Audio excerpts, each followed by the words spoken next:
Thanks to Vic, Bank Information Centre, for organising this. There's a lot of relevance in the context of the safeguards, and we've got our colleagues from Oxfam America, and Emily's going to talk about some of the relevance in the context of the extractives work that we do. And really pleased to have Meg Taylor here as well from the CAO office, who obviously this has a lot of relevance to. Without further ado, I'm going to throw it to Vince, and really glad to have this discussion, because I think a lot of the times our most constructive engagements are with our smart friends. So we really value your inputs in this discussion. So over to you, Vince. Thanks, Saz, and thanks to our friends at Oxfam for making the room available. And I think we share a lot of ambitions for the messages that we're going to hear a little bit about Ciaran's work. And we're really pleased also to have a sort of distinguished panel to help a discussion about concepts that Vic first introduced, at least in its model policy proposal. And so what we're going to talk about today are impact and benefit agreements and community-controlled impact assessments, which are some among a family of instruments that in general shift greater control over the assessment process and the outcome of the assessment process to the community, to the affected people. And then, so the general fundamental principle, that's what we're interested in talking more about. And as Sas suggested, we're in an interesting moment in which the bank is considering how to revise its safeguard policies and harmonize upward. And so we consider these to be emerging standards of best practice in the world, particularly in countries like Australia and Canada. And we're hoping that the bank will consider them as better practices than currently exist, or provisions that currently exist in their safeguard policies. And so we have with us Professor Ciaran O'Farrelly, who teaches is a professor at Griffith University in Australia, in Brisbane. Ciaran is going to be talking about what is actually 30 years of work, beginning in Bougainville, Papua New Guinea, in a copper mine that was the epicenter of a major conflict with Rio Tinto in early 1980s, but reflects many of the fundamental characteristics of many types of challenges related to negotiations between what are largely mining-related investments, extractive investments, and affected population. And so what's emerged out of these engagements between those parties and the government are impact and benefit agreements, which have become the basis for contractual negotiations over the distribution of costs and benefits. Now, the other concept which we want to highlight, which helps lead to those types of agreements, is what we're referring to as community-controlled impact assessments, which Ciaran has been involved with both from a research and a documentation standpoint, but also as a party in the negotiations themselves. And so we're very lucky to have him explain maybe some of the more emblematic experiences which suggest why these are higher standards and why they might be useful as a reference point for the bank and the IFC, particularly in relation to free and prior informed consent and other emerging possible standards that could become part of the new safeguard framework. So we're pleased as well also to have two distinguished panelists who are going to respond after Ciaran's remarks. Meg Taylor, as everyone may know here, I think, is the Vice President and Compliance Advisor Ombudsman of the IOC, and it was very evident in our meeting earlier this week that these are issues that are very near and dear to the challenges that are emerging more and more frequently in their work. And as a national, Papua New Guinea is very also intimately involved and interested in how these concepts can gradually become more and more connected from places like Bougainville to maybe other larger fields of play. We have Emily Greenfield, who is a senior policy advisor here at Oxfam America, the extractives team. And as many of you also know, Oxfam's work in developing publications which Emily has been responsible for, like the Community Consent Index, and a number of others that have focused on these very same issues of the role of indigenous communities and communities in general and engagement with extractive industries, companies, and with governments, has also been pioneering these types of practices and documenting best practice across the world. And so we'll hear a little bit from Emily and Meg after Ciaran makes his remarks. And so without further ado, I'll turn it over to you, Ciaran. Good morning. Thank you, Vince. Thank you to the Bank Information Center for hosting my visit to Washington. My regular job is teaching politics, so you can imagine that the opportunity to come to Washington is a fascinating one for me, particularly given the way in which American politics has been developing in recent years. So thank you. I haven't had much opportunity to look around Washington, but it's great just to be able to breathe in the atmosphere and I think very quickly get a sense of the way in which power and the pursuit of power is so fundamental to this place in which we meet today. I'd also like to thank Oxfam America and thank all of you for coming today. I have a sense of the sorts of jobs that you do. I know you're all incredibly busy, so I do genuinely appreciate you taking the time to come here. All of you will be aware that in recent decades, the experience of indigenous people and customary landowners in developing countries with large-scale industrial development has not been a positive one. There are some positive outcomes, but there are many cases over the last 30 or 40 years where the outcomes have been far from positive. My very first experience of large-scale resource development and customary landowners illustrates this very well. That was on Bougainville Island in Papua New Guinea in the late 1970s, where I did my graduate work. Bougainville is this island over here, right at the eastern edge of Papua New Guinea. So Australia is to the south, Indonesia to the west, the Solomon Islands and the other Pacific islands out that way. In the early 1970s, Rio Tinto, a subsidiary of Rio Tinto, developed what was then one of the biggest copper mines in the world. It operated very profitably for Rio. It, in fact, returned its entire capital in 2 years and 3 months. It continued to operate very profitably, so from an economic perspective, it was partly financed, by the way, by the IFC. From an economic perspective, it was highly successful. When Papua New Guinea achieved self-government in 1973, the new government renegotiated the agreement with Rio Tinto and started to achieve very substantial revenues. So from a national economic point of view, it started to make a very big contribution. But from the point of view of local communities and local landowners, it was a disaster. The mine involved riverine disposal of tailings. The Jaba River system within a couple of years was biologically dead. It started to back up and destroy a lot of the tributaries that flowed into it. That resulted in loss of livelihoods, extensive loss of livelihoods. There were environmental destruction in other ways as well. Most of the benefits did not flow to the local communities. They went to Port Moresby or to Melbourne or to London or to New York. Because the mine was developed very quickly in order to catch an expected boom in prices, which it certainly did, there was no systematic landowner identification, no systematic social impact assessment. As a result of that, even the very small amounts of compensation that reached Bougainville were often allocated to the wrong people. The landowners who were incurring the costs missed out. That led to growing social conflict.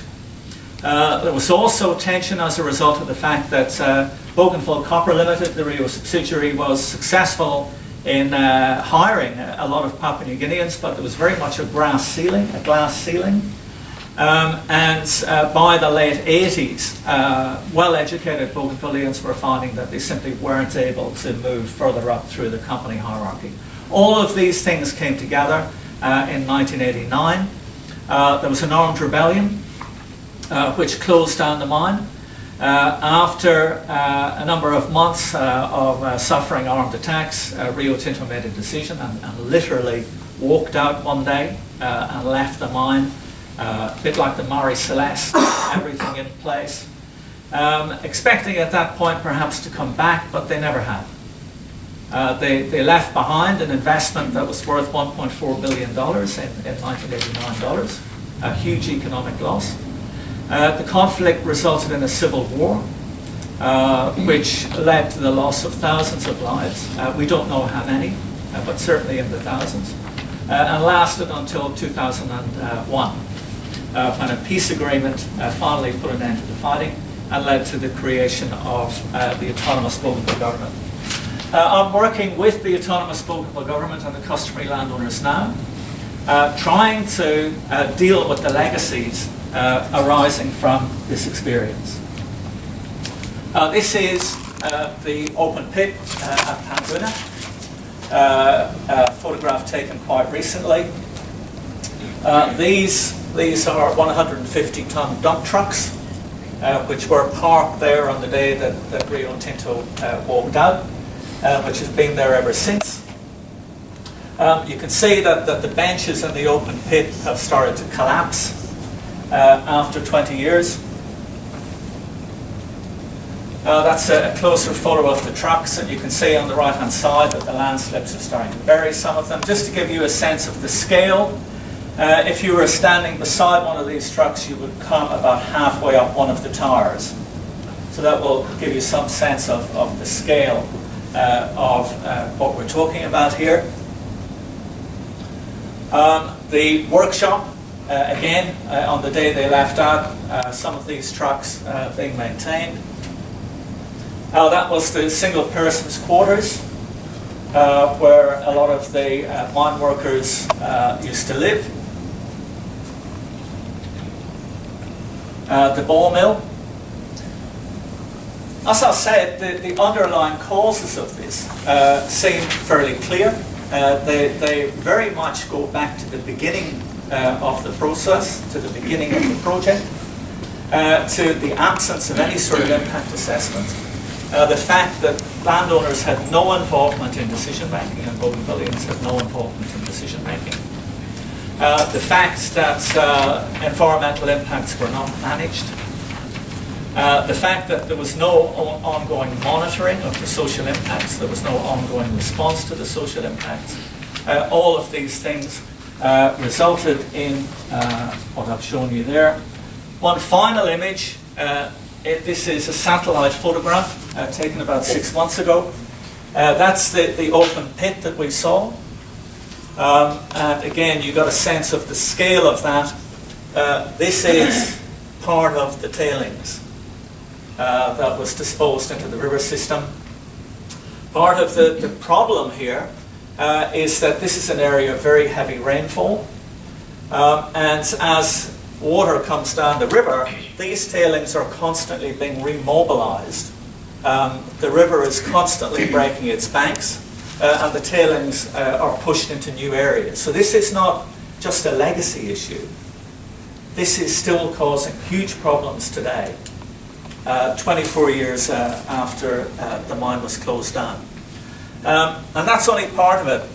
This bay here, the coast actually used to run like that. So all of this area out here is tailings deposition, which has been washed down the river. Now those tailings have in them heavy metals, small quantities of arsenic and various other things. And again, that's constantly being remobilized. So there are huge issues here in terms of the quality of people's drinking water, what this is doing to their food supply and so on.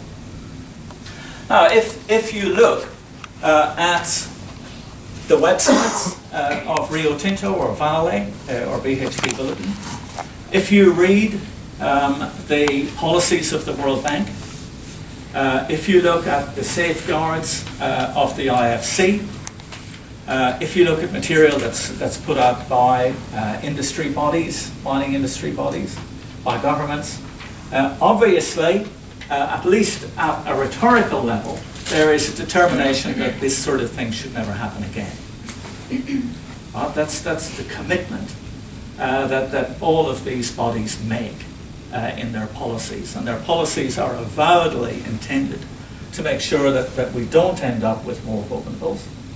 Not only that, though, that extractive projects, but also large infrastructure, large agricultural projects, create benefits, leave Indigenous people and customary landowners better off, that they create economic opportunities for them. In the World Bank's terms, culturally appropriate benefits. I'm not sure what culturally appropriate benefits are, but the underlying spirit of the policy is clear.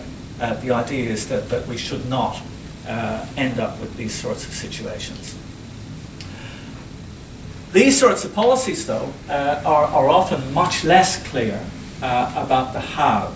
What sort of mechanisms are available? What sort of mechanisms are going to be effective in terms of making sure that negative impacts are managed properly, that they're predicted, that they're foreseen, that they're monitored, that they're managed over the life of a project, and that economic opportunities are created, and that economic opportunities are created in a way that's sustainable. My briefing paper for the Bank Information Centre, my presentation today, is talking about two such mechanisms. What I term community-controlled impact assessment, and what are commonly referred to as impact and benefit agreements or community development agreements. In the manifestation that I will discuss, both of these instruments have been developed by Indigenous people themselves. They have been developed on the basis of pragmatic responses to experience on the ground. They have been developed in terms of what actually works. I think that they deserve attention, if only for those reasons, that they have been developed by Indigenous people and that they reflect their experiences and what can work on the ground. But there are many other reasons, as I hope we'll see, why I think they deserve attention. Let's start at the beginning. Most of the policies that have been developed by the World Bank, by the IFC, by other bodies, begin with an impact assessment of some sort. But while impact assessments are now standard, as they weren't in the late 1960s, and I'm not suggesting for a minute that nothing has changed since the 1960s, there are still very large problems with conventional or regulatory impact assessment. Very quickly summarised in this slide, they're conducted by borrowers, private sector investors and their consultants. They often fail to focus on Indigenous issues and impacts, and this was a very important part of the genesis in Australia and in Canada for the emergence of community-controlled impact assessment, because Indigenous people were finding that fundamentally their issues and the things that they were concerned about were being ignored by the proponents, by the borrowers, by the lenders, by their consultants. They are biased towards positive findings. For example, the 2011 review of the World Bank's Indigenous Peoples policy found that 50% of impact assessments of major projects that affect Indigenous people do not mention a single negative impact. Half do not even mention a single negative impact. Now, I'm not suggesting for a minute that impacts can't be managed. I'm not suggesting that there aren't positive impacts, but to suggest that there aren't any negative impacts that need to be considered, in my mind and on the basis of my experience, beggars belief. The IEG review of World Bank safeguards in 2010, so this is by the bank's own independent evaluation group, says the majority of policy violations related to safeguards policies and World Bank projects originated in unresolved issues stemming from inadequate assessment of environmental and community impacts and inadequate consultation with affected people. So they are very clear about where a lot of the problems start. In response to this, in the early 1990s, in response to these problems, Aboriginal people in North Australia and Innu and Inuit people in Labrador at the same time started to develop a new approach to impact assessment, which was that they took control. Rather than having someone else carry out the impact assessment and come and consult them, they started to do the impact assessments themselves. Initially, in both cases, the impact assessments were done by communities, often by cobbling together funding from a number of different sources. And they were then used as the basis to negotiate agreements with private sector developers. And I'll come back to those agreements in a moment. But over the last 15 years or so, their scope has extended. They are now in Australia often undertaken as part of statutory or public environmental impact assessment processes. So the Indigenous people negotiate with the state authority, with the private sector developer if they're involved, to essentially take out the Indigenous component of the impact assessment, go away and do it themselves, and then reinsert that into the statutory impact assessment process. Very quickly, the key characteristics, what does community-controlled impact assessment mean? It means that the community develops the terms of reference for the impact assessment and so decides the scope and focus of that assessment. This is absolutely critical. If the terms of reference have been developed by somebody else, even if there is input from Indigenous people, often there is not a focus on the issues, or not enough focus on the issues that are critical to Indigenous people themselves. The community selects the impact assessment consultants to provide specialist input. All of these impact assessments that I'm talking about have had substantial technical input from impact assessment specialists, but those specialists are selected by the community and they are accountable to the community, not to a borrower, a lender, or to a private sector developer. The community determines the way in which information is going to be disseminated and determines consultation methodology. One of the huge issues with conventional impact assessments is that in many cases the methodologies used are inappropriate, the consultation approaches used are ineffective, and so you don't get substantial input from Indigenous people. Critically, there's an iterative rather than a one-shot information provision and documentation of communities' aspirations and concerns. Very often in my experience, what happens in conventional or regulatory impact assessment is that an information kit is provided to communities. It's canvassed in the community is asked for its response. The consultants go away and prepare a report. The report may be brought back to the community, or it may not. And in fact, quite frequently, assessments made of projects by lenders or by borrowers never return to the community. In this approach, there's a much more iterative backwards and forwards, where the community has a chance to raise more questions, to ask for more information. It comes back to the community. They may raise more questions again.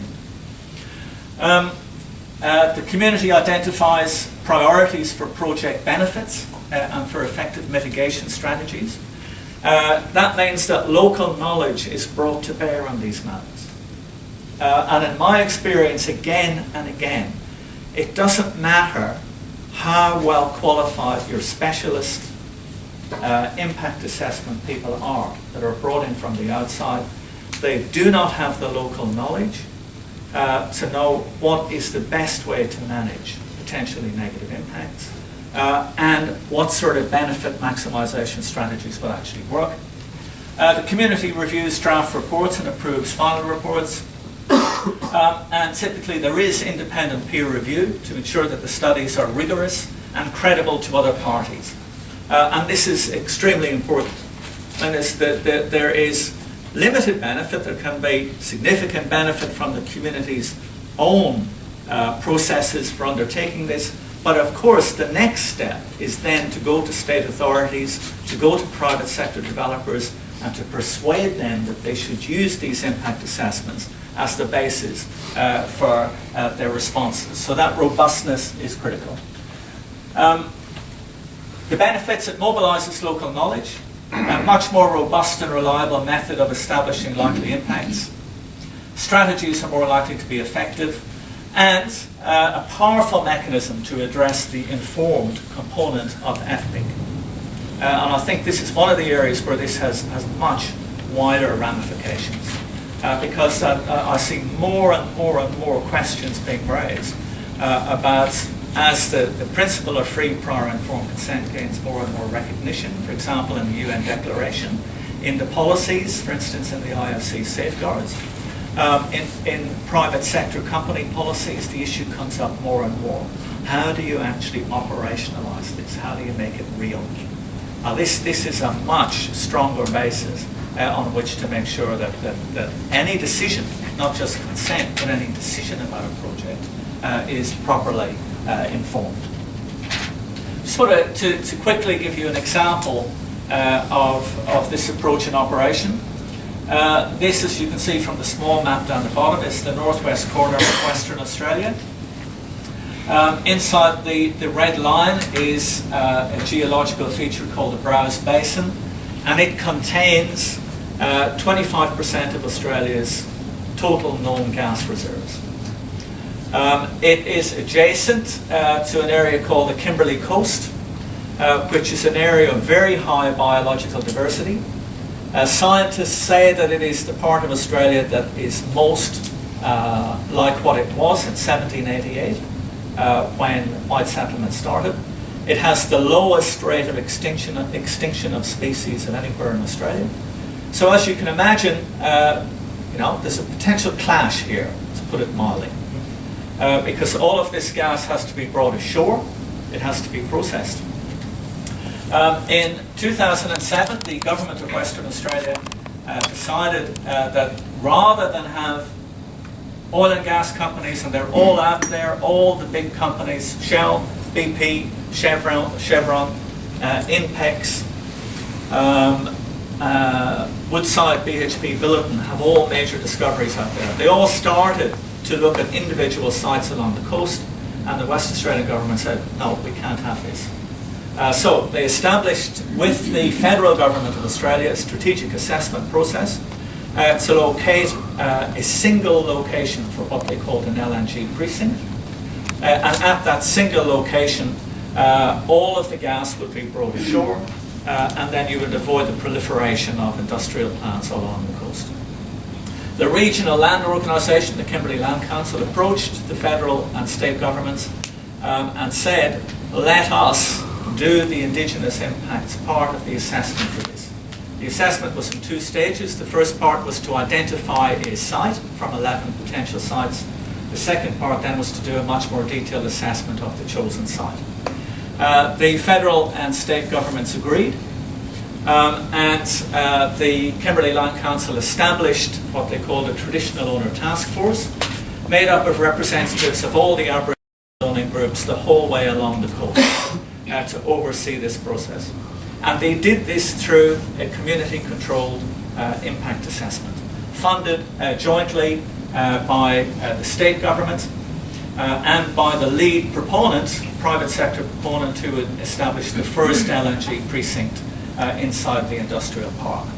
Just to quickly illustrate a couple of the features of the consultation and the impact assessment.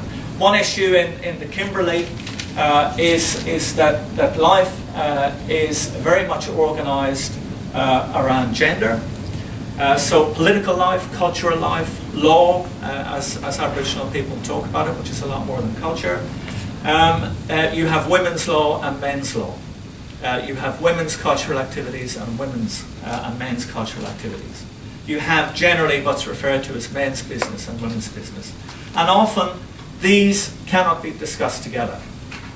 So, as in this photograph, you often have people meeting together with both genders, but particular points in time, an issue would come up and it would be necessary to break up.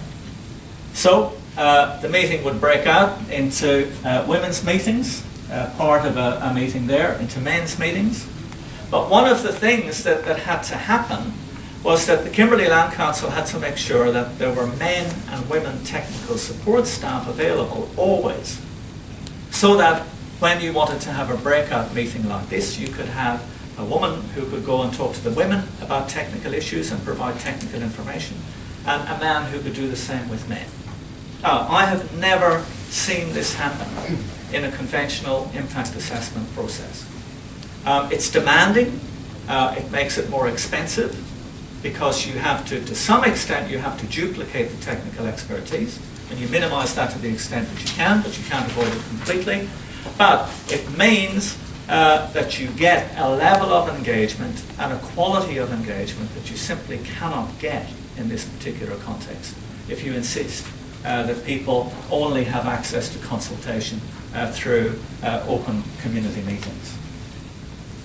The way in which information is prepared and presented. The Kimberley Land Council undertook an extensive process. It produced newsletters every 2 months to keep people up to date.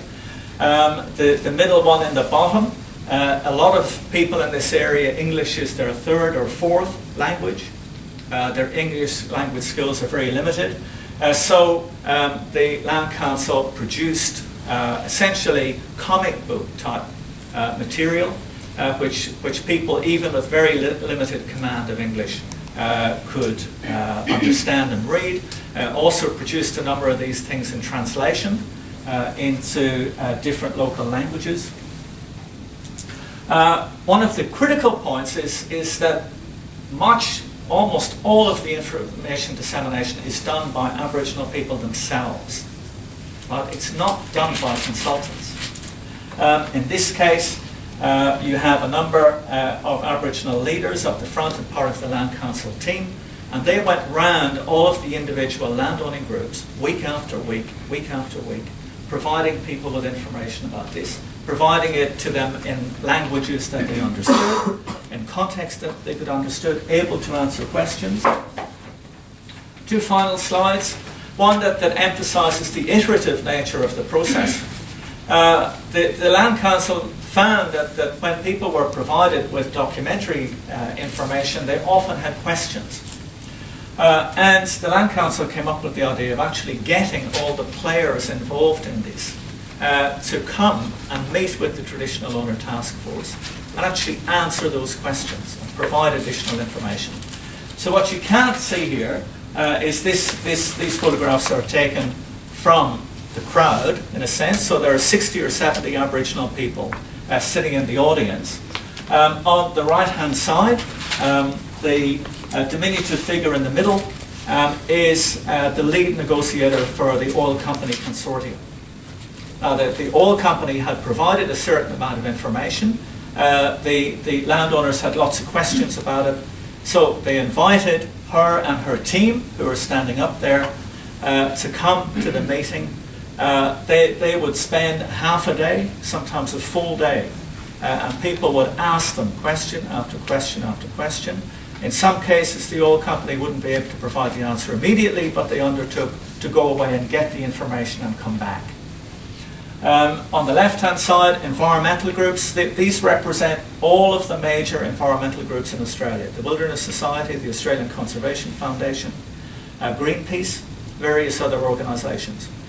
They were taking a strongly oppositional approach to this project.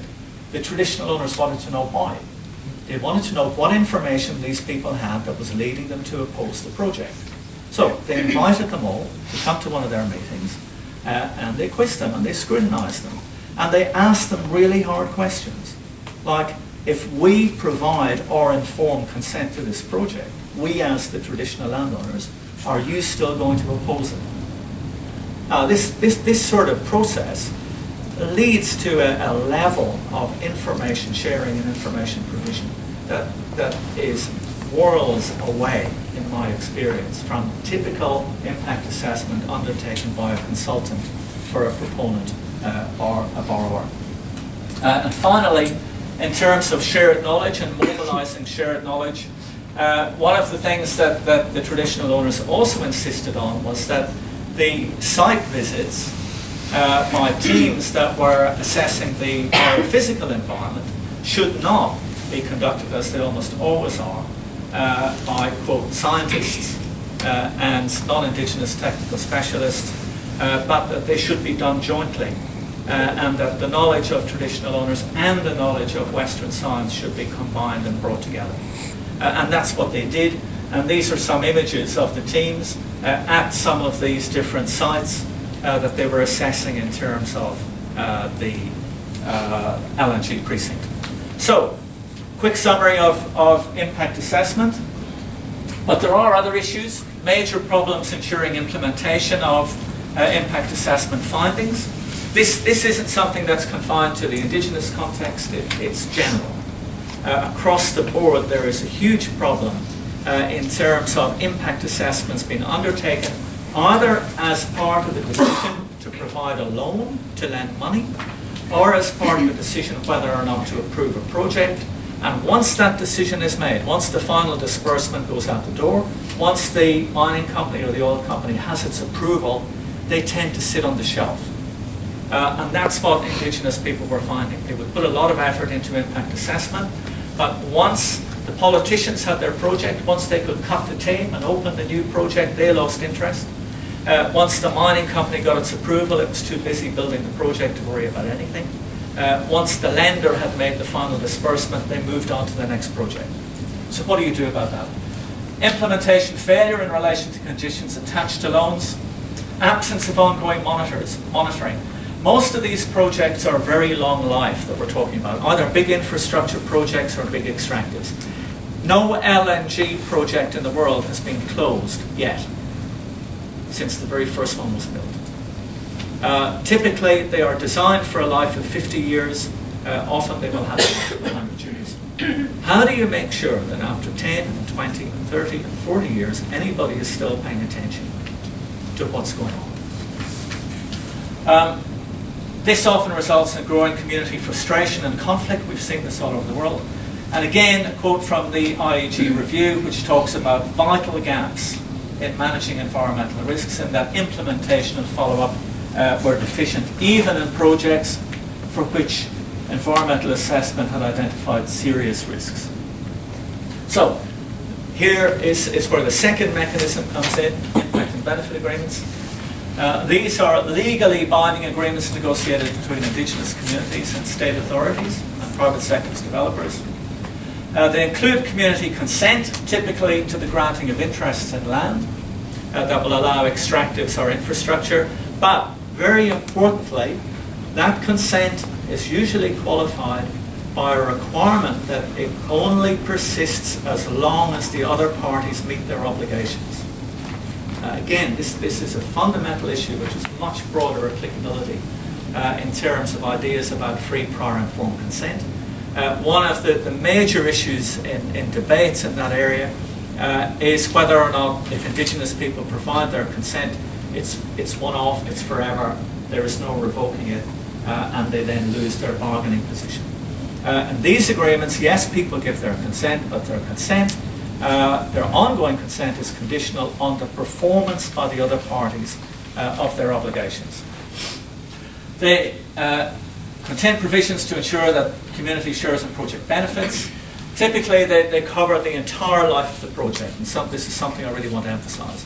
The IBAs that came out of the community consultation process, I explained to you, for that LNG precinct, have a life of 99 years.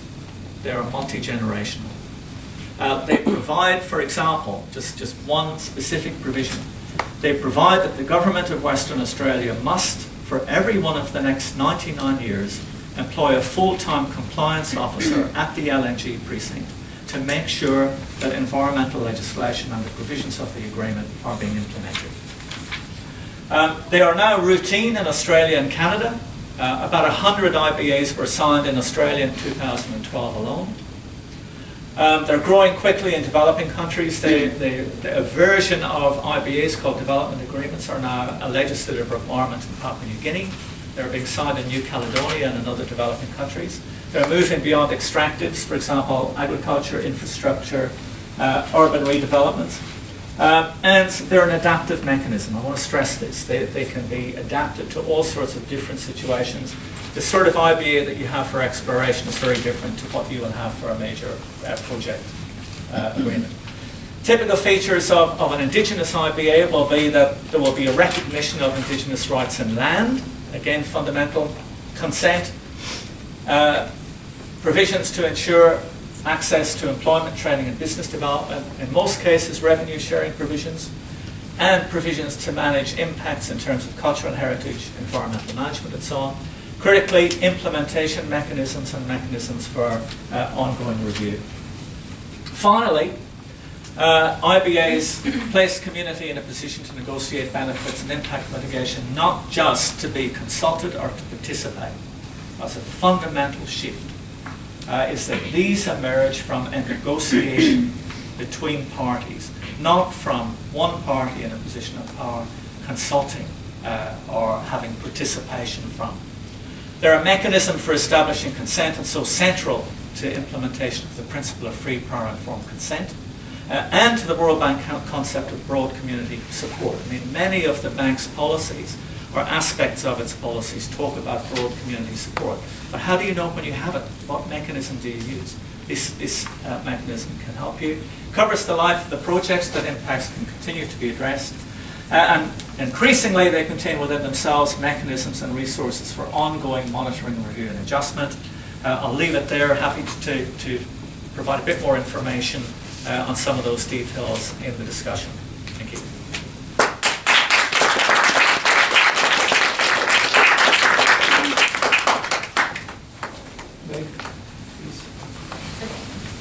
Time's running out, so I'm going to be brief with my comment, and thank you, Ciaran, very much for enhancing, I think, many of the ideas that many people have in this room. But what I want to do is go immediately to the challenge, and put it in that context so that you keep it in mind. And that is, the governance structure is really important to keep in mind. You have strong Indigenous communities, you have strong land rights, and you have a strong governance structure of the country. We at CAO, we've had a discussion with Ciaran and we've considered some of these aspects. The situation in Canada, the situation in Australia, that we think this is an easier, or not an easier place, but the climate is there to ensure that an ESIA that is done with Indigenous people has a better place for nourishment than in some of the countries that we have to work in, where you have weak land rights for Indigenous communities, you have a governance structure that is very weak, and you have an Indigenous peoples communities that have also been fractured over time. Now, I pose that not to say that it can't be done. That is the challenge of an institution like the World Bank Group, is to work with Indigenous in countries where there are those challenges. And I think this poses a bigger challenge, particularly in the review of the safeguards for the bank. And what is it going to mean when you do have to implement free, prior, informed consent? And what is this going to mean, not just for Indigenous people, but when we work in communities that are vulnerable? How is that going to be managed as well? Because there's a whole spectrum of communities that we have to work with. And for the CAO, this is a constant challenge. And in many of the situations that we've found ourselves, or the bank has found itself, the definition of identifying Indigenous communities is sometimes irregular. There was a case 2 years ago in Papua New Guinea where the bank challenged the inspection panel on the identification of Indigenous people. I mean, it's very clear to me that the bank doesn't know the country that it's working in, a country of 860 and more distinct language groups and customs, and the bank challenged the inspection panel on Indigenous, that people were not Indigenous to their territories. So their challenges within that broader framework. What can I say about what Ciaran has put to us? I think this is extraordinary work, really extraordinary work, and we at the CAO think this is tremendously valuable for the work that we do. We are very supportive of participatory processes, but also the process where people have the right to be able to share their knowledge about the territory that they live in, the country that they live in, and then from that kind of analysis of local knowledge, then moving that into a negotiation phase where you have substance to work from to be able to negotiate a benefits arrangement for the community, and then pulling together what are the benefits that is going to be long-lasting for those communities who live in that country. And I use the word country because in Australian Indigenous communities you use it as country. In Papua New Guinea we would look at it as as tribal territory, but to be able to negotiate benefits so that they are for the long term. Now, let's be very honest and clear about this, and we had this conversation with Ciaran, who's worked with Indigenous communities. Indigenous communities are no different from fractious communities that we all live in. It's not that we're all related. Somewhere along the line we know our boundaries and we are all one big happy community. Surviving in an Indigenous community, I think, is tougher than in the ordinary world or the other world. It is constant negotiation of your place in that community and a constant building of that relationship and a constant meeting of your obligation. And when you don't meet those obligations, it doesn't matter if you live in a city, you still have to send your resources home when there are duties and obligations to be met.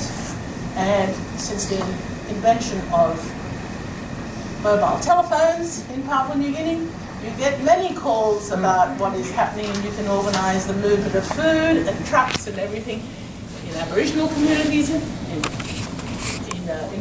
Aboriginal communities, in our communities in the Pacific, and I'm sure also in parts of Africa and Latin America, that you are obliged to keep those obligations going. So I think we've got to be very clear that this is not an easy piece of work. So that's why I really commend the work that was done, and the one I know a bit more about is the Kimberley, and all the different elements of society there, and to be able to have the communities there bring together an ESIA that then was accepted by the government and by the company is tremendous. The issue around benefits, I think also that there is an assumption in that that some communities, no, let me go back. When you have an ESIA that there has been a process of analysis and then a negotiation and then benefits, I think you get a much more substantive package of benefits that are managed for the long term. Now, I think in Papua New Guinea we don't have a good track record of that. We've just completed one of the largest gas deal that will last for 35 years with ExxonMobil. What does it mean in terms of the benefits there? If you go into the areas where we have oil exploration and oil development and now gas, those communities just jumped onto the benefits straight away. They didn't have that kind of they didn't have the fundamentals that were established by having an ESIA that they were involved in to build so that they have a stake in it for the future. A lot of greedy fingers got in there, and there will be nothing to show in the oil fields. In the mining industry, I think they have a better record in Papua New Guinea, not because of the participation in the ESIA, but I think when you move water and you move earth, it's so physically visible to you, and because of the interest of leadership and the kinds of corporations that we had coming in the mining sector, that the benefits and future generations trusts were able to emerge. There was always interpreters there to be able to interpret that for other people. Whereas the case that Ciaran is putting to us is that there are not the interlocutors to interpret. There has to be that direct involvement of the communities so that they they contribute to the value of their knowledge to the broader development project that's going to happen. Just on the issue of participatory processes. Over the years, CAO has tried very hard, and we have we come in after there's a problem, not before the fact. We come in when there has been a negative impact. We have implemented participatory processes on water monitoring, on the land identification around palm oil sector. The water monitoring was in the Yanacocha mine, etc.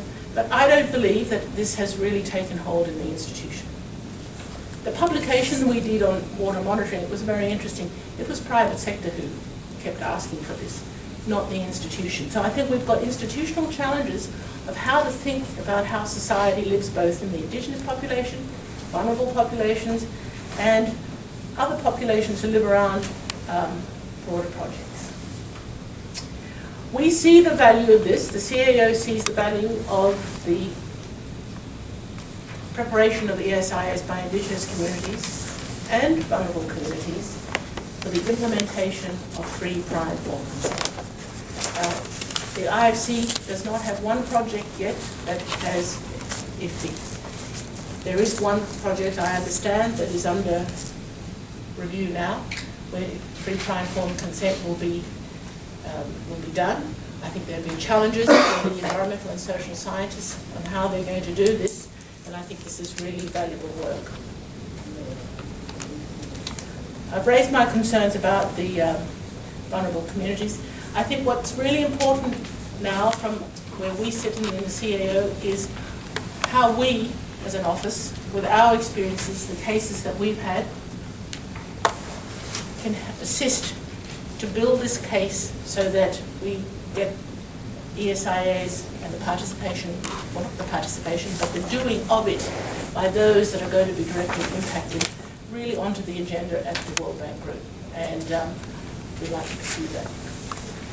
That's all I have to say. Emily.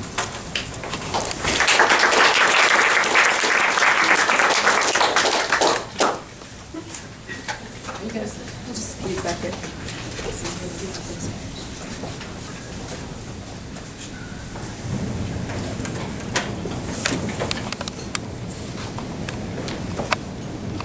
Great. First, I really want to thank you, Ciaran, for this excellent presentation. You've given us all a lot to think about and reflect on. And thinking about the tools that you've described, I think each offers a really important contribution to the efforts of communities to influence decision-making processes about their use of their land and natural resources. And this is particularly critical in the context of oil gas mining projects where social and environmental risks can be so considerable, and where we're seeing projects expanding, moving to more remote areas to keep pace with the global demand for energy and natural resources. And as you highlighted at the outset, unfortunately, the poorest and most marginalized communities, including indigenous communities, are often excluded from potential project benefits from oil and mining projects. So we see these types of tools as a critical way to ensure that community views and priorities and related risks are taken into account. And in your excellent briefing paper that you mentioned earlier that you've prepared with BIC, one point that you made really resonated with me, the point about the weaknesses of traditional environmental assessment processes. And I was reflecting on experience I had just last year. Last October, I was in Kenya, in Turkana, which is the poorest county of the country in the north, where there are very low literacy levels, and 60% of the county is pastoralist. And we were in a meeting with dozens of representatives of local Turkana community members and also of civil society. And at that point, one representative of the National Environmental Agency stood up and he held up an EIA, this lengthy document, and he said, I'm confused about the fact that so many people are saying that they had no idea there was an EIA. Here it is, we have it in our office, and I have 50 signatures from community members attesting to the fact that this was public. But meanwhile, no one in the room had any idea that such an EIA had been presented, and given literacy challenges, even had they known, it would have been very difficult for them to access this information. And so, it didn't come as a huge surprise to me when just last month, Tullow Oil had to halt their project development due to community protest for a period of time. And I think, that's not to say that that this is the particular fault of one entity, or that the community-controlled impact assessment is the one solution. But I think it's just to show really the range of how far there still is yet to go, and how these critical tools can be so useful both from community perspective and also for companies themselves. It really is what I see as a win-win opportunity. I think it was also interesting to note in your briefing paper, you highlighted a study that the World Bank did of the implementation of their Indigenous Peoples policy over 2006 and 2008. And just to pull out a couple of the statistics there, to show that social impact assessment was inadequate in 40% of the cases reviewed, and that this issue of broad community support was evidenced in less than half of the projects reviewed as well. So, in addition to these strong participatory impact assessment processes, I think, the agreements are a critical tool to reduce the risk of uncertainty and instability. And one publication that came out interestingly actually was commissioned by the World Bank in 2010 by the environmental consultancy ERM. I thought was quite interesting. They looked at negotiated agreements between mining sector and communities in Papua New Guinea, Ghana, and Argentina. And that report also said that there are huge benefits from these types of agreements to be gained when they're done in a robust manner, including averting and mitigating negative project impacts, improving stakeholder relationships. They noted that building trust was one of what companies saw as a huge value coming out of the process, and also helping to promote mutually beneficial, sustainable benefits for all parties, including pro-poor benefits for communities. So I thought that was an interesting thing to reflect on, and again, sort of underscoring this case of win-win for all parties.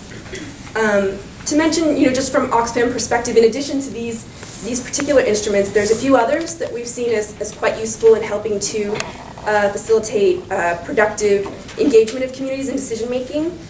So I won't go into a lot of detail, but just to mention a few of them.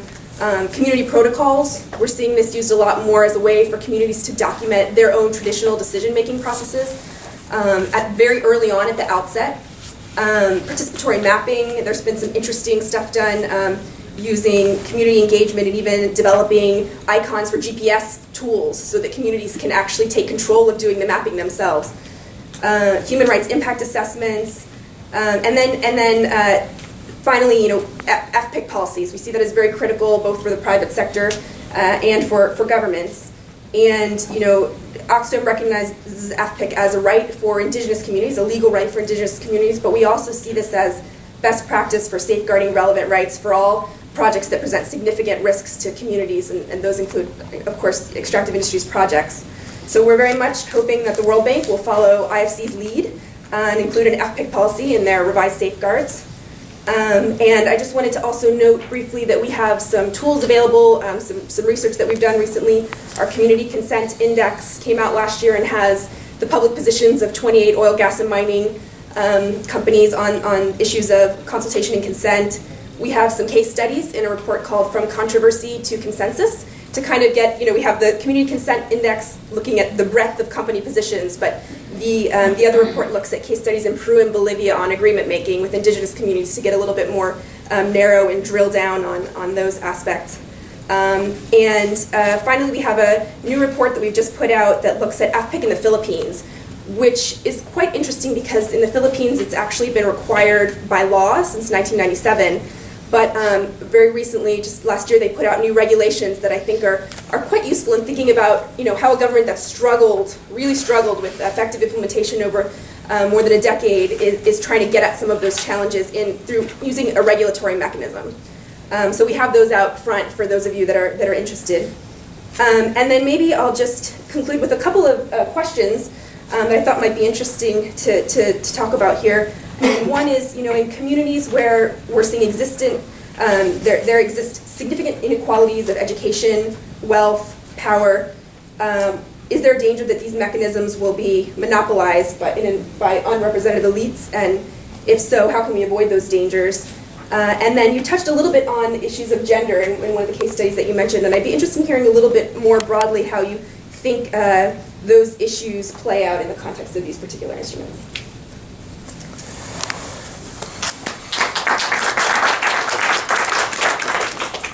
So So thank you, Emily and Meg, both for helping add some dimensions, institutional dimensions to this discussion. And I guess without any additional provocation to open it up for questions. And if anyone would like to ask any of the panelists questions, I guess I could help moderate that at this point. So please.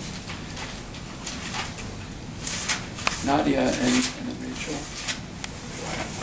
Hi, I'm Nadia with Bank Information Center's Middle East and North Africa program.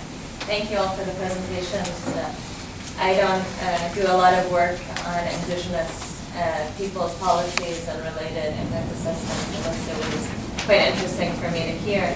And actually, I was wondering if any of you could touch on, are there any, maybe Ciaran especially, are there any aspects of a community impact assessment that you could see could be applicable to non-Indigenous communities?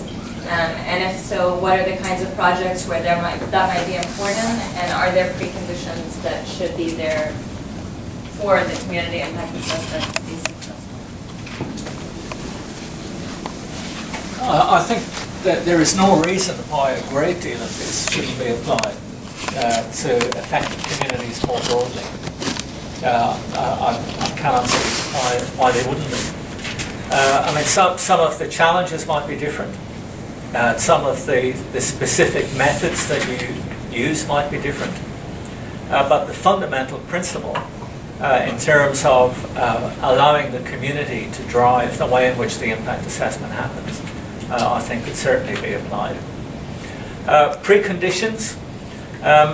I think that there are some important preconditions. One is resourcing, and adequate resourcing to complete the process. I think that a risk with these processes is that if you start them and you're not able to complete them, you can simply add to people's frustrations. So you can create expectations and add to people's frustrations. So I think a critical precondition is, and typically what happens with the cases I've talked about, is that you have a funding protocol or a negotiation protocol at the beginning of the process. So in the one for the LNG precinct, for example, that protocol was between the regional Indigenous organisation, the Kimberley Land Council, and the Government of Western Australia. And it provided for funding of the process the whole way through to completion. I think that's critical. In some cases, I've been involved in some of these impact assessments which have been done on a shoestring, where communities have not had a lot of money, where they haven't had a government or a private sector developer who's willing to do it. The community has got some external funding and mobilised a lot of its own resources, but the same still applies. I think you really need to think it through till the end. I mean, and you never know, by definition, if it's community controlled, you can never tell where it's going to go. So I'm not suggesting that you can script this out in detail, but I think that's a very important consideration. And the second one, and maybe I could use this to bring in Emily's question about inequality and power within communities, is that it's essential to have a strategy in place to make sure that the impact assessment is as comprehensive as possible in terms of the catching different sectors of the community's population. Again, if you don't do that, if some people in the community see a process like this happening and they're left out of it, then you're just creating another set of problems. So I think it's critical to have a consultation strategy, and that often is about very simple things. In the communities that I work in Australia and Canada, transport is absolutely critical. So not all families will have access to vehicles, typically. Not all families will have the opportunity. If you hold a meeting out on country, which people like to do, you have to be very careful that you're not leaving some people behind. And they're sitting there, which I've seen, sitting there watching other people go out to participate in this. So, and the two things are linked. So plan your resourcing and make sure that in turn is linked to a strategy that deliberately tries to pull in the different elements in a community. Can I make a comment on that that links to the benefits stream? I think that, and I'm not always trying to raise the negatives, but the challenges you've got to keep in mind on this gender issue. Matrilineal societies where benefits distribution is done through male leadership. On the island of Lihir, one of the largest gold mines in Papua New Guinea, matrilineal society has been marginalised because of the corporatisation of the community. And the corporatisation of the community has been because of the benefit stream and how the benefit stream is managed. So the question here is, if the design of an impact assessment had been more thoroughly, and this is a question that I'm putting to all of us, I don't have all the evidence on this one, is if the impact assessments had been done in a more participatory fashion with the women because of the matrilineal component, and in the matrilineal society distribution is through the female as well in terms of fees, particularly on this under here, then would that have balanced the outcome now in a modern society where distribution of benefits goes through the male, and then the whole exercise becomes a corporate exercise of the landowner company?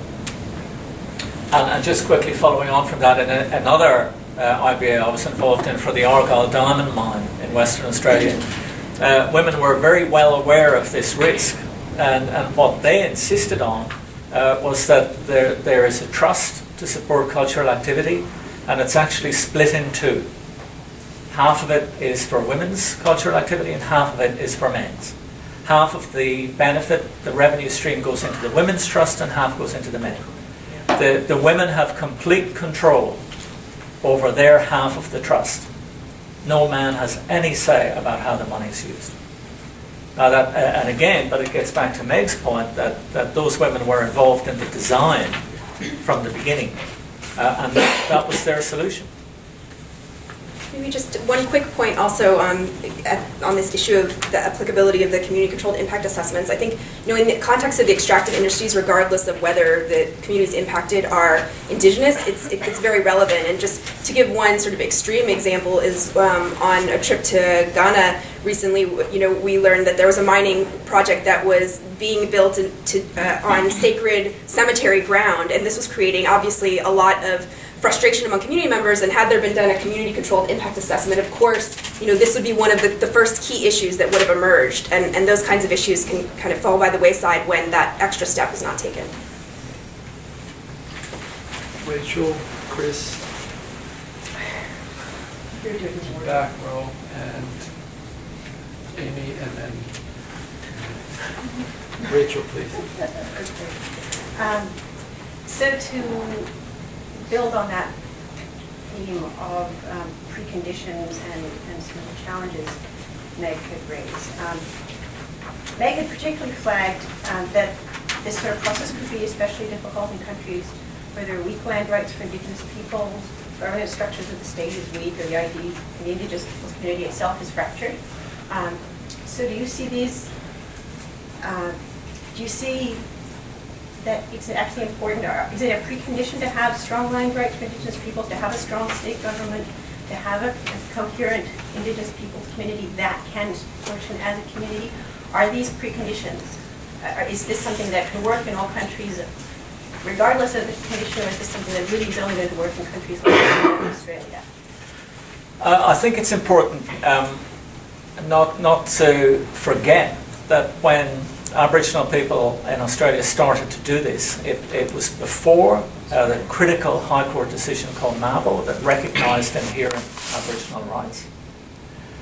It was at a point in time in the very beginning of the 1990s when Aboriginal people were much more marginalised in Australia than they are now. I mean, a great deal has changed in 20 years. So I don't think we should underestimate the extent to which when people started this, it was very tough for them to do it. They faced a lot of obstacles. Neither do I want to underestimate, though, the extent to which there are much greater obstacles in other contexts. But on the other hand, it's certainly the case there are some Indigenous communities in Australia that I could identify, and I would suggest it would be very difficult at the moment to get this sort of process going, because they are so heavily fractured that bluntly, you would probably have a huge fight over the very first step, because people simply fight about anything and everything. They are so fractured. Clearly, it doesn't make sense to spend resources in that situation, and possibly to worsen conflicts that are there.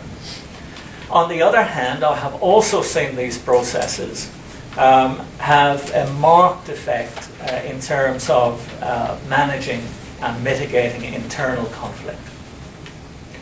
So that if you do have at least some basic level of consensus, and often there is consensus around the need for this sort of approach, right? There may not be consensus about what people want to come out of it, but once you get into it, because one of the things this does is that it brings out into the open the different interests of different groups within a community.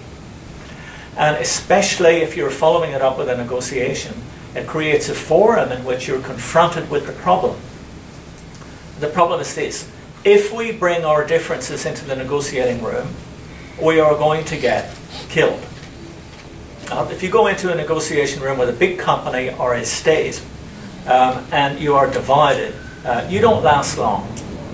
And often that puts pressure on people to sit down together in the community and to negotiate a way around this. So it's not unusual for a very substantial negotiation to happen inside the community before you ever get to the, quote, negotiating table. So I think it can be an instrument for dealing with conflict as well as having to overcome conflict. Maybe we can take several questions in succession just to get them on the table. So first Chris, and then we'll go right in a row in the back. You could say a little bit more about the conditional consent. You have experience with where consent has been withdrawn.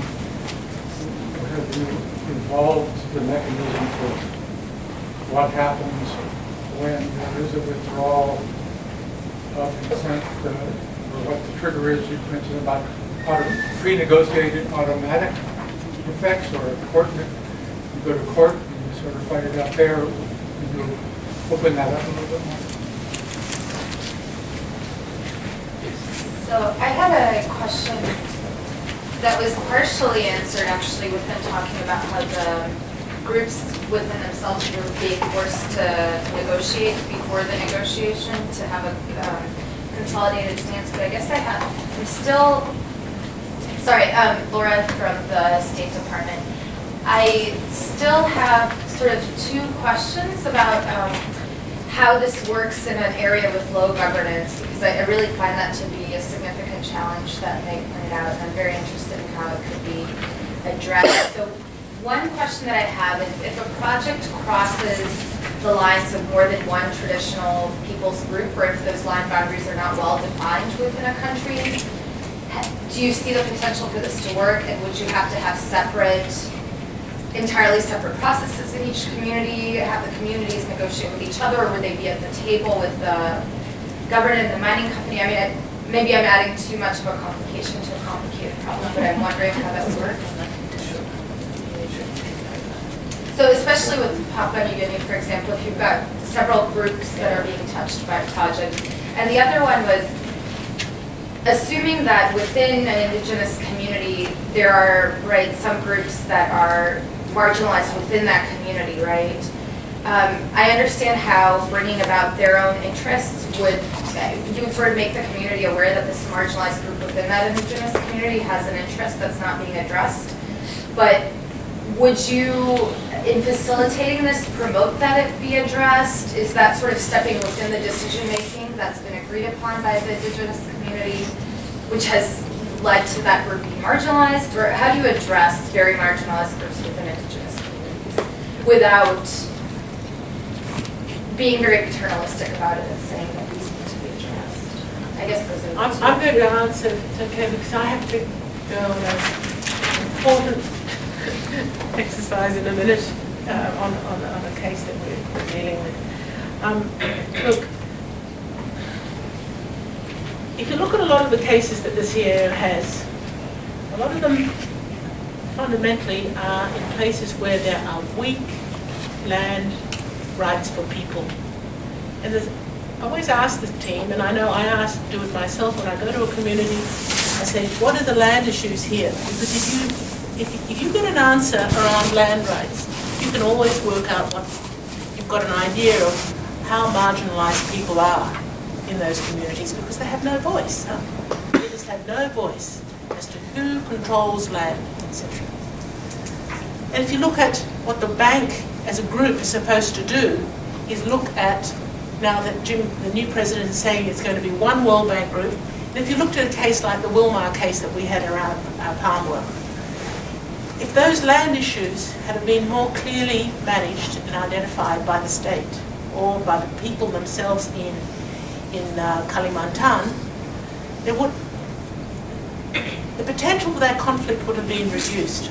But because there's such protection of the state's control of land in certain countries, people just have no way to move. But does that mean we don't go in there? The bank will say no. We go there because these are member countries and we're going to do the business. So what is the function of the project team? Is to be really aware of these issues, much more aware than what we would say that they are aware of what is the challenges for the people themselves living there, and how are they going to cope with large-scale development amongst their midst, and what are the rights that they have.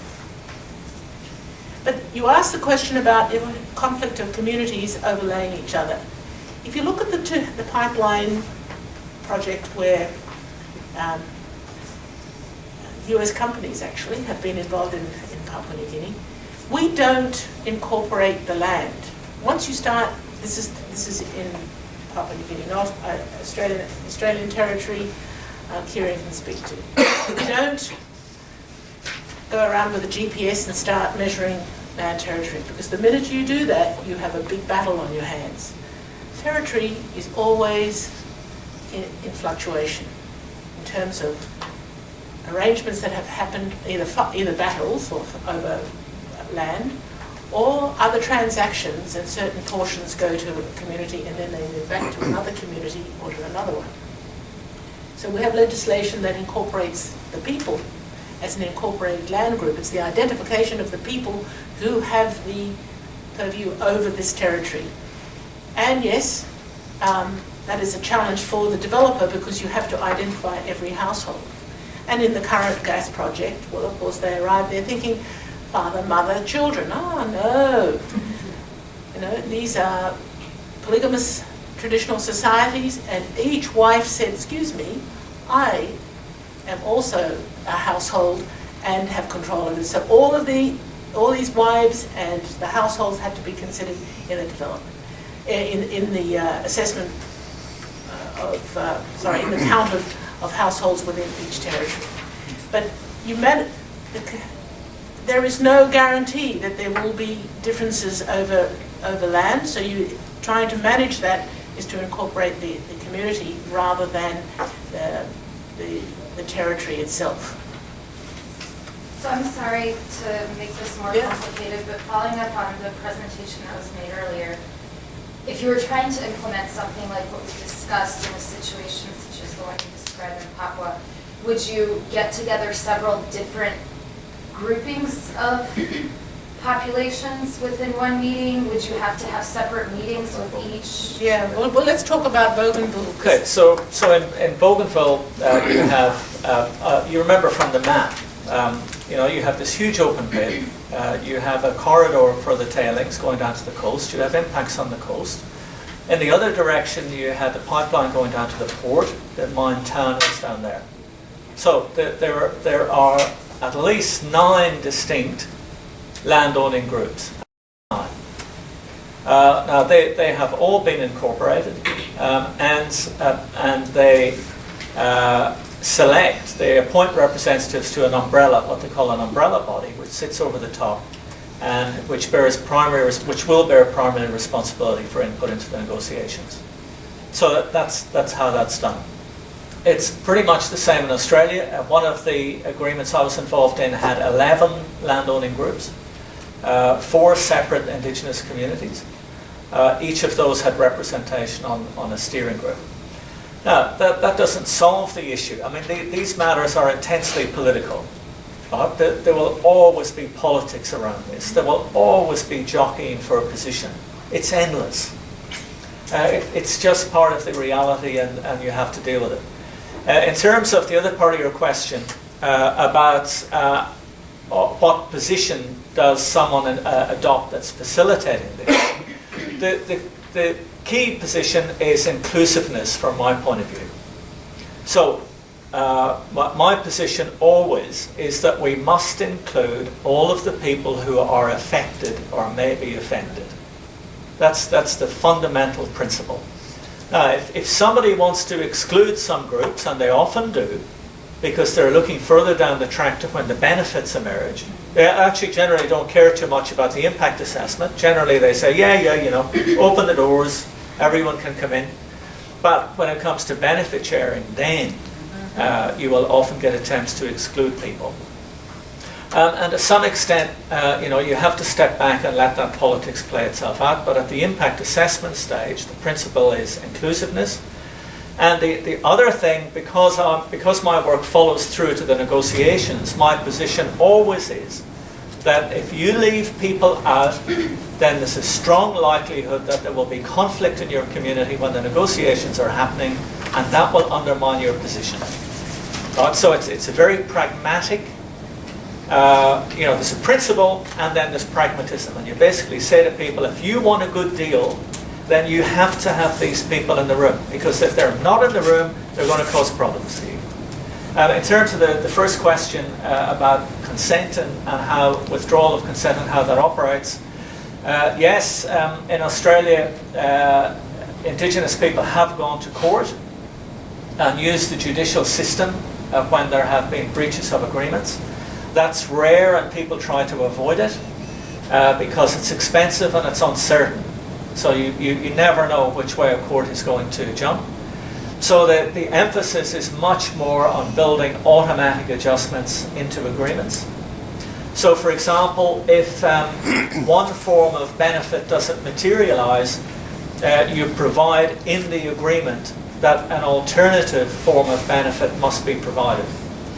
Simple example, a lot of agreements have targets in terms of Indigenous employment. If the company doesn't reach the target, then it has to do something that will create an equivalent benefit. For example, one agreement says that the salaries that the company would have paid to the workers that it ended up not employing have to be put into a business development fund to support Indigenous businesses, which will create jobs for people. So because of the issues around implementation and because of the problems of going to court, an increasing emphasis on trying to build those adjustment mechanisms into the agreements. Just on that, I would urge that all agreements are public. Are they in Australia? No. Yeah, and I think that has an impact on the countries, particularly in developing countries. People want to know because it has broader implications for what is the share of the benefits that go into the common pool, into budgetary support, and then what are the communities getting and what is the deal. And the gas project in Papua New Guinea with Exxon was signed in New York, not on our land, so I have a real beef with that. Very, very importantly though, that in Australia, agreements are always public to the community. But it's a very important distinction. Yeah. That they are confidential as against the wider world, but they are public to the community. And all the agreements I've been involved in, there is extensive community consultation about the agreement before it's signed. People are provided with all of the information about it, with detailed summaries, with translations. In Canada, this does not always happen. There are cases in Canada where IBAs have been signed by the leadership without the community being fully appraised of what was in them, and a couple of those cases have led to serious conflict within the community when people have realized what's happening. Just to follow on that point, actually, in the Philippines, in their new regulation that I mentioned on FPIC, they put that provision as well, that agreements need to be not only made public, but there needs to be a validation process by community members. So it's in order to, they've had issues as well of there being challenges in representation and communities not feeling like the appropriate leaders were engaged in agreement signing. So now, as a result of this regulation, agreements need to be brought in a public forum, and the key points of the agreement need to be presented in a way that's accessible to communities, and it says that in the law. So I think it's an interesting provision they put in place. Meg, I know you need to leave, and I'd like to thank you very much for joining us. Appreciate it. I don't think there are little things like We won't hold it We'll be against grateful for this one. We had two other questions in queue, and let's ask this one first, and then Amy. Let's ask them both and get them out. It's Gina from the CAO. In part, the questions are already being asked and in part answered around the community's right to revoke their consent to a project. Often you can't envisage the impacts that the project's going to have. And so, is there some institutionalization on enabling communities to revoke, not necessarily having to go to court, where courts are, they wait 10 years for cases to be heard. So can that be built in? Because one concern we have around these kinds of methodologies is that social licenses to operate are key, and private sector companies know that. And what we need to avoid is them using this tool as another means of obtaining that social license to operate, and then not enable communities to take ownership of their environment, of their social impacts, because they gave consent to the project when it started. And the other question relates to what does consent mean? I'm not sure, I'm not very clear from the performance standards of the IFC that we know what consent actually means. If you've got a community where 80% of the community say yes to a project and 20% say no, is that consent? Is that broad community support? I'm not sure how we navigate those questions. Amy. I'm Amy from Bank Information Center, and my question is about the preconditions that you mentioned. You mentioned that number one is for the community to have enough resources to continue throughout the process, and I assume you're talking about financial resources here. So from your experience, is it who should pay the cost of this lengthy process? Is it the lender or the borrower or the community? Because sometimes hiring those type of experts is really expensive for the community. And is there any pros and cons if any of them is the one funding the process? Let's take those two. Isabel, please. Just one other question to throw into the pot. Isabel Bonilla from Oxfam. I think this question about implementation is really important, of how once these benefit agreements are signed, or even the EIA is finalized, how do we get the findings implemented? And I wanted to see if maybe both of you could talk about what are some mechanisms to make sure that it happens? Are there any examples? And I think that one that you mentioned, Ciaran, was sort of the incentive structures for the consultants and making them accountable to the community. But if we could talk a little bit more about that, of kind of specific mechanisms that might help to influence implementation. Okay, a social license to operate. There is a risk, you're quite right. Some companies sign these agreements, and particularly where there's revenue sharing, they take the view, we're paying the money, now basically bluntly bugger off. Right, go away. We don't want to talk to you. That's to some extent more noticeable with companies from particular countries.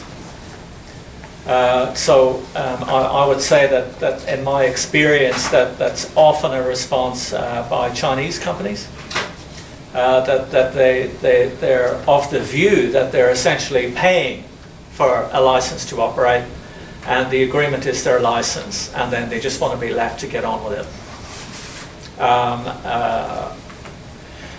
The response to that is number one, that you have, of course, a whole series of other provisions that require the indigenous parties to be involved in management. And number two, that there's a very important education process that happens through these negotiations and through the impact assessment. And some of what the indigenous communities have to do is to educate companies that this is about a relationship. And even in cases that are not that extreme, it's often very difficult for companies to understand that in fact, Aboriginal people, unlike most non-Indigenous people, do not see a contract as an end point. They actually see it as a starting point.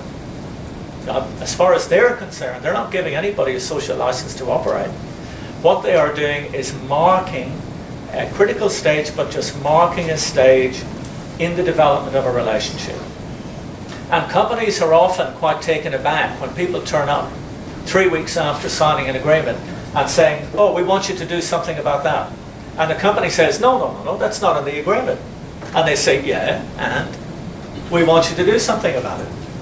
You know, so I think the only effective response to that is simply to refute that view and to do what comes naturally to Indigenous people, which is to view this as a relationship. In terms of what exactly is the consent and whether 80% is consent and so on, that's a difficult question, but the risk, of course, is that you can have a view that Indigenous communities should be able to be unanimous about these things, and that's unrealistic as well. So what's consent is contextual. In most of the cases I'm talking about, if you go through this sort of process, then you tend to have very strong views one way or the other. Not necessarily, by the way, in favour of development.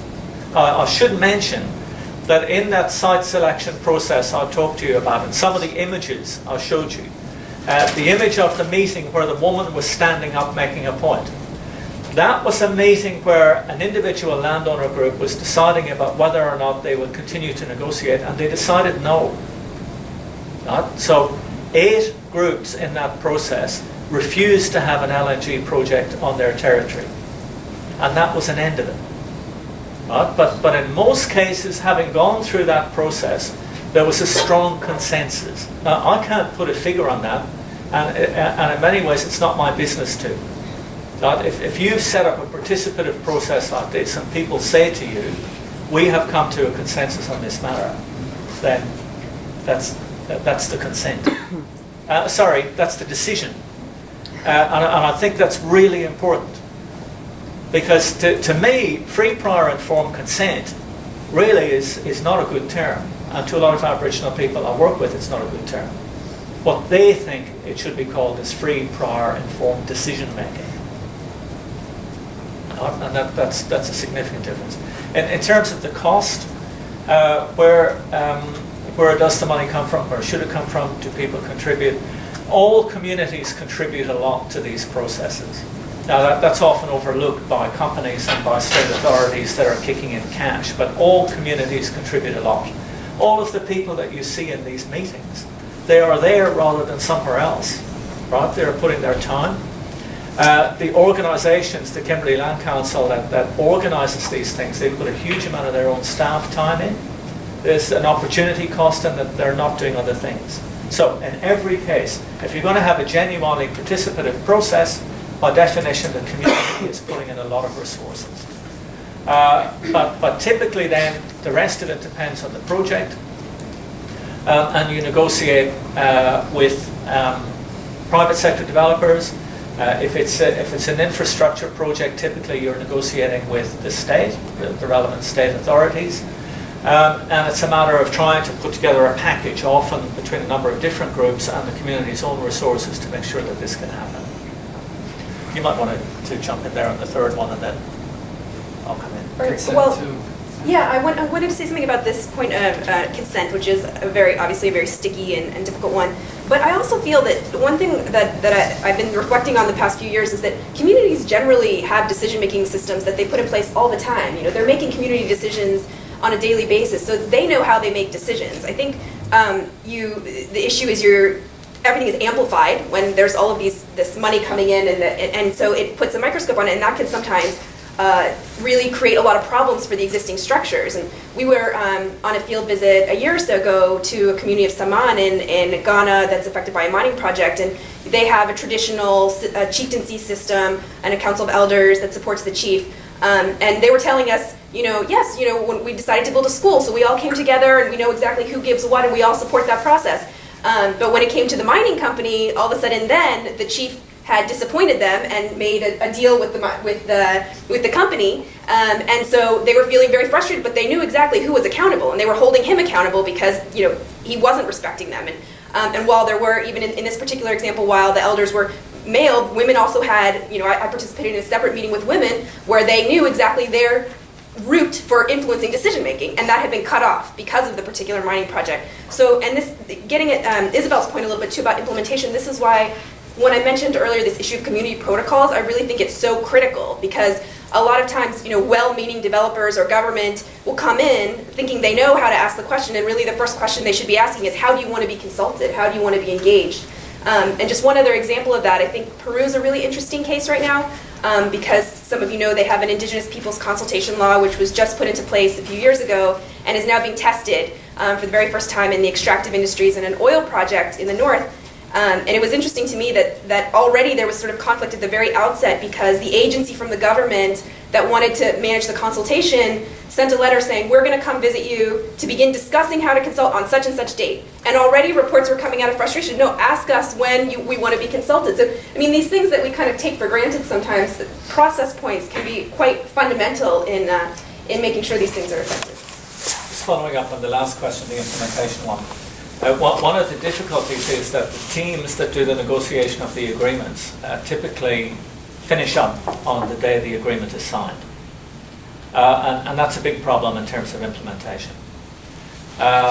So the same people who do the negotiation don't do the implementation. To try and there are major problems. There have been a number of studies of IBAs in Australia and Canada that highlight the difficulty. What people are increasingly doing are providing that the agreements themselves have the resources contained in them for their implementation. So, for example, Voisey's Bay, which is a nickel mine in Labrador in Canada, the IBAs are with two Indigenous groups, the Inuit and the Innu, and in both cases they have a full-time employee who's an employee of the Indigenous government but funded by the project.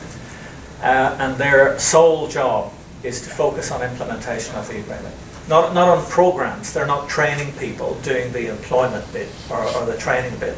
They're not rangers looking after the cultural heritage bit. They're just focused on, is this agreement being implemented? And they are there till the end of the project, for the whole life of the project. So that's really where the emphasis is now in terms of good practice. It's in building that into the agreements themselves.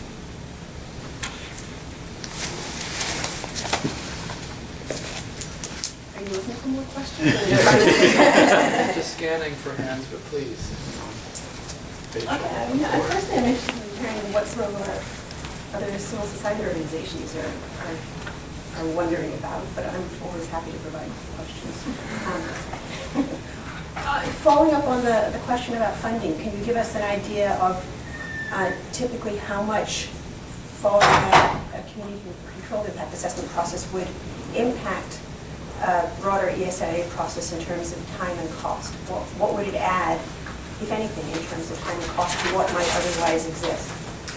It certainly adds to the cost. I mean, there's no doubt about that. The cost of the sort of process that I've described and that I tried to give you some sense of, compared to a situation where you turn up with a package, an information package, have one community meeting and then go away.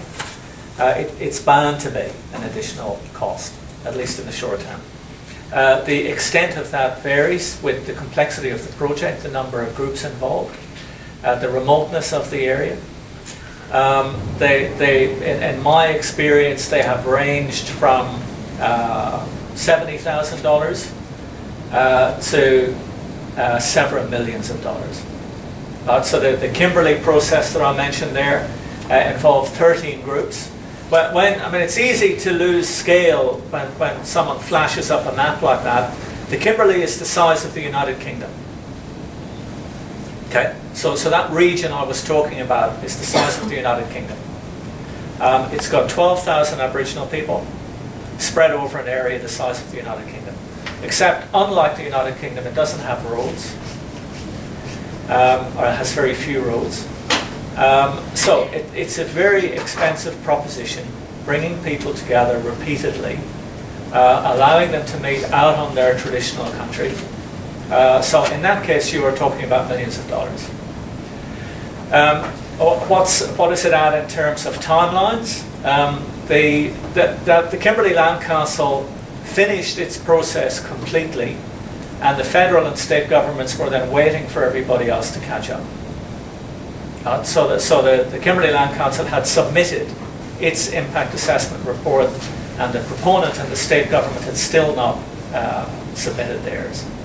So there was actually no impact on the timeline from a project point of view. That's not always necessarily the case, but I'll just give you that illustration to show sometimes governments and project developers say, no, we can't do this, it'll take much too long. Right? We'll never get the project up.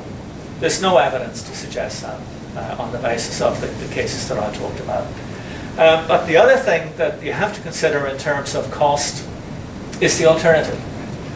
So towards the end of this process, the Western Australian government changed. There was an election, a Conservative government was elected. It decided it didn't like this process, which was based on free, prior, informed consent. It went ahead and picked a site at the very end and sought a compulsory acquisition order from the courts to acquire the land compulsorily.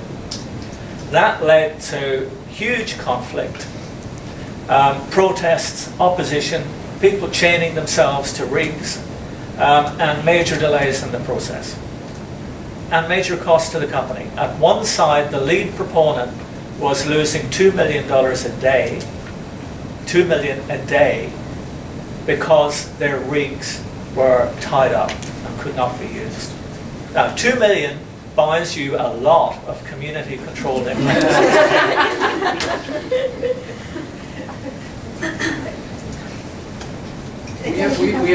I'm told we have another meeting that's going to start at noon, and so what I'd like to do is Ciaran is going to be here and would be happy to follow up with any of these questions, but before we get rushed out of here, I just simply want to thank our panelists and our audience in Oxfam for allowing us to hold this discussion here. We encourage you to keep asking these questions and know that at least the reason why we're elevating these issues is because we do think they're within reach for the bank to consider to include as provisions within its eventual safeguard policy framework. And BIC, among others, was working for a while to try to see that happens. So on behalf of BIC and Oxfam, thanks Ciaran and thanks Emma.